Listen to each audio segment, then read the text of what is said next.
بسم اللہ الرحمن الرحیم۔ کسی بادشاہ نے رسول اکرم صلی اللہ علیہ وآلہ وسلم کی خدمت میں ایک طبیب بھیجا کہ ضرورت کے وقت آپ صلی اللہ علیہ وآلہ وسلم کی جماعت کا علاج معالجہ کرے گا۔ طبیب مدتوں مدینے میں حاضر رہا مگر کسی شخص نے اس سے علاج کے لیے رجوع نہ کیا۔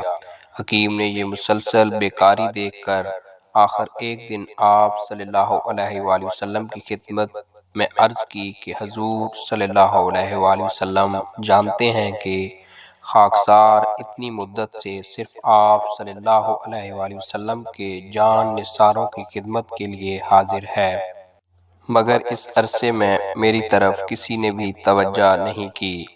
حضور اکرم صلی اللہ علیہ وآلہ وسلم نے فرمایا، ان لوگوں کا قاعدہ یہ ہے کہ جب تک بھوک غالب نہ ہو کھانے کو ہاتھ نہیں لگاتے، اور ابھی پیٹ بھرتا نہیں کہ ہاتھ اٹھا لیتے ہیں، اس لیے آپ کی خدمت سے فائدہ اٹھانے کا موقع کم ملتا ہے۔ حکیم نے کہا، بے شک تندرستی کا یہی اصلی راز ہے، جس کے ہوتے ہوئے میری حاضری بیکار ہے۔